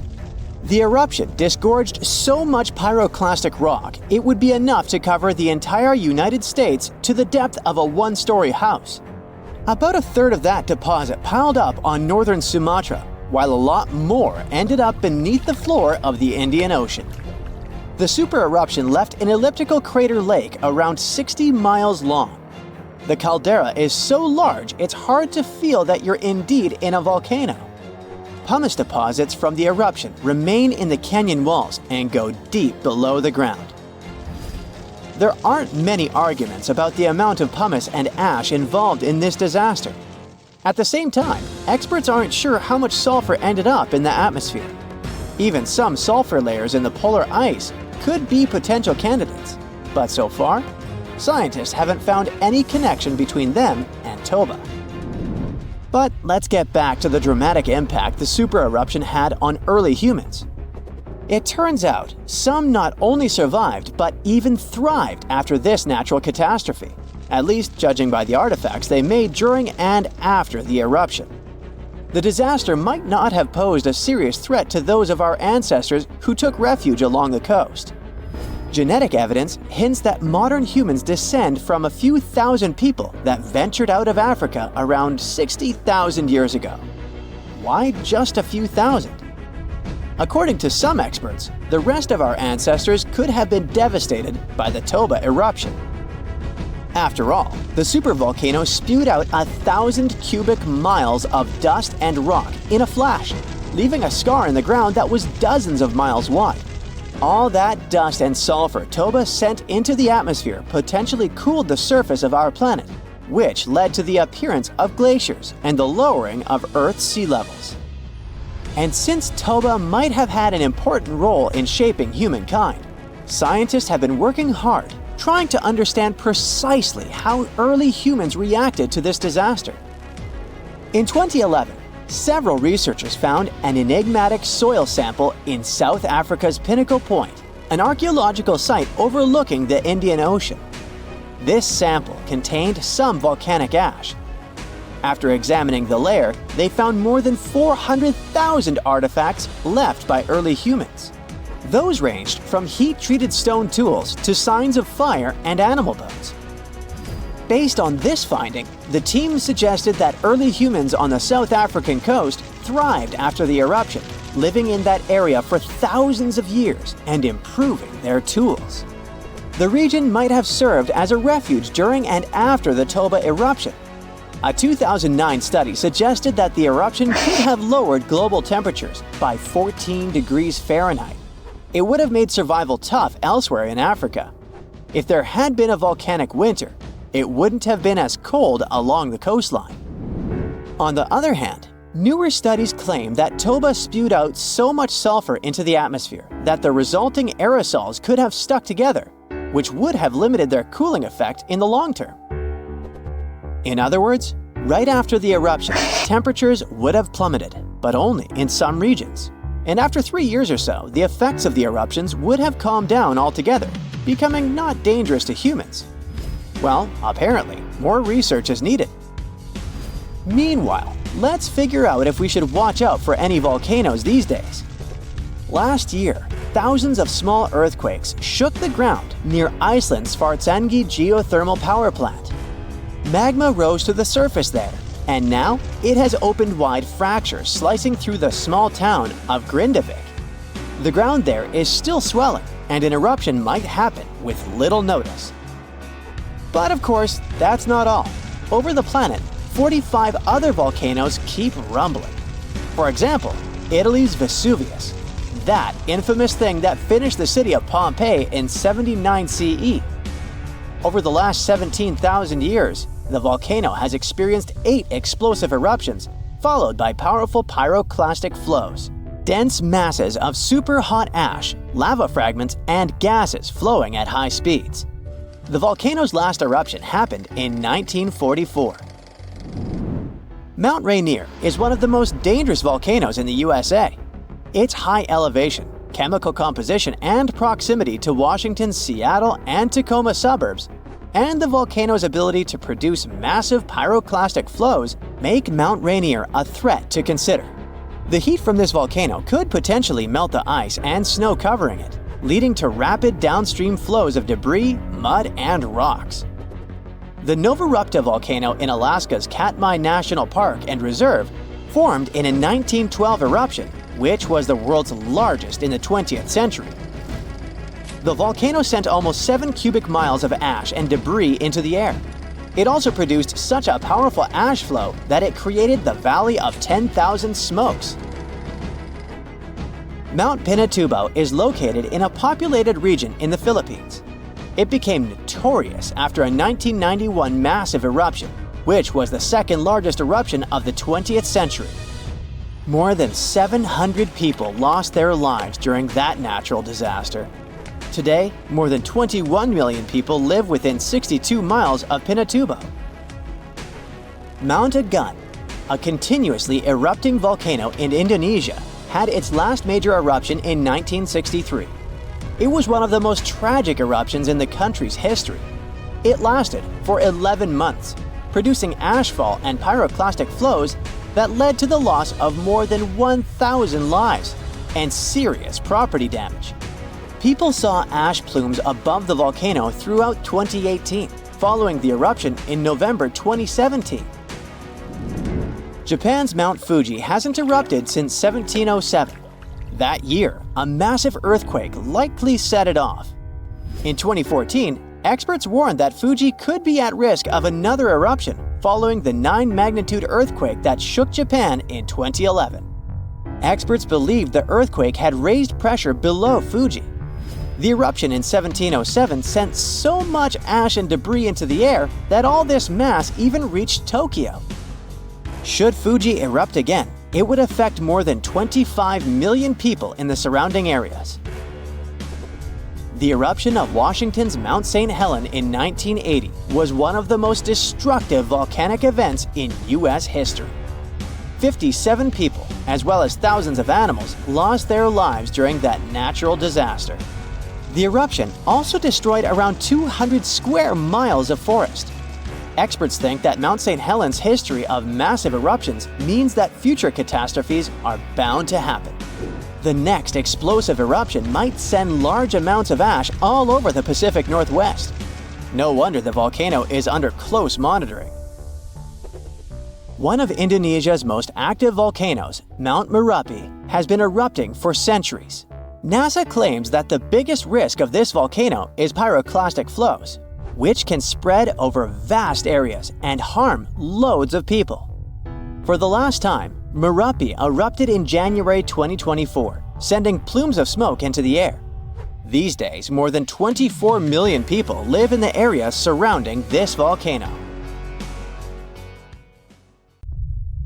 So this huge volcano, everyone thought to be extinct, woke up and spat out a black ash cloud 50 miles high. That's about 9 times as tall as Mount Everest. Located in what is now Indonesia, the powerful Krakatoa had caused huge tsunamis that rocked over ships as far away as South Africa. It also changed the temperatures around the world for several years. The volcanic island of Krakatoa in the Sunda Strait was likely born thanks to another major eruption several centuries ago. It hadn't erupted for at least 200 years before 1883. So the first tremors and blasts in May of that year came as a total shock to people living nearby. Then ships sailing through the busy water passage started reporting clouds of ash above the volcano. It went quiet again for a while, but they could still see ash above it. The eruption culminated at the end of August. It was so powerful that it shattered the island into fragments. Witnesses heard the sound produced by it in Australia, around 3,000 miles away. They described the noise as the roar of heavy cannons. Some say it was the loudest sound ever heard. During the next 5 days, the pressure wave from the eruption traveled around the globe 3.5 times and was seen on barographs on different continents. Hot avalanches of ash spread down the volcano as far as 25 miles away at crazy speeds. They ruined the surrounding islands and took 36,000 lives. Tens of thousands more drowned in tsunamis that happened after the volcano had collapsed into the caldera. Over 100 coastal villages on Java and Sumatra were completely wiped out. All this made the waking up of Krakatoa one of the most devastating in the entire recorded history. The Earth's crust is like a giant puzzle, made up of massive pieces known as tectonic plates. These plates are constantly sliding against each other over the mantle, which is the molten layer beneath. Indonesia is right in the middle of the so-called subduction zone. Here, the Indo-Australian plate collides with part of the Asian plate as it moves northward. As the oceanic plate dives down, it gets heated up, and you've got the perfect recipe for a volcanic hotspot. Krakatoa had 3 peaks, each serving as an exit door for a massive magma chamber beneath it. During a previous eruption, debris blocked one of these exits, and the pressure built up beneath. When Krakatoa finally blew its top, the blast split the magma chamber wide open. The eruption led to a so-called volcanic winter. Krakatoa had sent 6 cubic miles of rock, ash, and debris into the atmosphere. They created a thick veil that surrounded the Earth. The particles scattered sunlight, and the troposphere below cooled down. The effect stayed strong for several years. The northern hemisphere experienced colder than average temperatures, and in some regions, summer temperatures didn't rise to typical levels. Southern California received a record amount of rainfall in the months following the eruption. The sky became darker in different parts of the world for years afterwards. The sunsets, for many months, turned into a spectacular show of red and orange. One astronomer supposed it was the source of the inspiration for The Scream by Edvard Munch. The painting shows exactly what the sky over Norway looked like after the eruption. It also produced a rare type of halo called Bishop's Ring and a volcanic purple light at night. For several years after Krakatoa had blown up, the moon looked blue and sometimes green. That's because some ash clouds were full of particles large enough to scatter red light, only letting other colors pass. Someone even witnessed lavender sun and night-shining clouds. Krakatoa became the first scientifically well-recorded and studied eruption of a volcano. Between the moments the first clouds of ash were seen by a ship passing by and the disastrous eruption, scientists managed to organize geological expeditions. They studied the volcano and gathered samples of volcanic rocks. It became useful for understanding volcanic activity. Krakatoa was sleeping tight until the 1920s, when some locals noticed a column of steam and debris spewing from the collapsed caldera. Within weeks, the rim of a new cone sprang up above sea level. After a year, it was a small island named Child of Krakatoa. It continues to erupt, but fortunately without serious consequences so far. In April of 1815, Mount Tambora unleashed a massive eruption, wreaking havoc on the Indonesian island of Sumbawa. It destroyed homes and claimed 10,000 lives. Another 80,000 perished because of diseases that spread in the aftermath. The following went in history as the year without a summer. Cold, wet conditions wrapped Europe and North America in an unexpected chill. It became the coldest in at least 250 years. In the summer of that year, the temperatures dropped the most. Crops didn't grow, livestock didn't survive, and famine took over Western Europe and North America. New England had snow and terrible frost in the summer months. Food prices went up. Oats for horses became a luxury. Some people say it even inspired the invention of the bicycle in 1817. Scientists used early data and climate models to see if it was all because of the Tambora eruption. They compared the data to similar years. They showed that precipitation was around the same, but the temperatures were much warmer. When they introduced the volcano into the scenario, they got the exact data for the year without summer. They say that a powerful volcanic eruption like that one increases the likelihood of extreme cold by up to 100 times. The explosion of the Toba supervolcano on the island of Sumatra around 74,000 years ago became the Earth's largest volcanic eruption in 28 million years. Parts of Indonesia, India, and a slice of the Indian Ocean got a cozy blanket made up of 6 inches of volcanic debris. It spat out a volume of rock comparable to almost 3 million Empire State Buildings. The crater it had left behind is still seen from space. All the ash and volcanic gases that sprang into the atmosphere because of the eruption partially blocked the sunlight. A severe volcanic winter began and lasted for 6 to 10 years. Some anthropologists see a connection between the Toba eruption and how limited modern humans are when it comes to genetic variety. Around 74,000 years ago, exactly when the Toba erupted, there was a population nosedive. That's why all modern humans trace their roots back to a tiny group of survivors. The Toba catastrophe theory proposes that most early humans in Europe and Asia didn't make it through the post-eruption climate chaos. Instead, a lucky, genetically limited bunch found their safe haven in Africa. But archaeological and paleoclimate records disagree with this theory. Benjamin Black from Rutgers University and his team set out to crack the code and discovered a hidden paradox. Maybe we were peering through the wrong climate lens. They ran 42 different climate model simulations, varying the magnitude of volcanic emissions, time of year of the eruption, background climate state, and eruption column height to see what climate disruptions the Toba eruption might have caused. There was a significant drop in temperatures in the northern hemisphere in the first year after the event, up to 18 degrees Fahrenheit. The southern hemisphere, where the early humans were settling, didn't go through a rough cooling that could have affected them all. The most significant eruptions that can seriously change the world's climatic patterns come from supervolcanoes, like Yellowstone or Mount Toba. Luckily, these erupt very rarely, about every 100,000 years or more. Still, climate scientists study volcanic eruptions to understand and explain short periods of cooling in the history of our planet. Every few decades or so, a volcanic eruption lets out a substantial number of particles and gases. Some of them will block enough sunlight to start a brief global cooling period.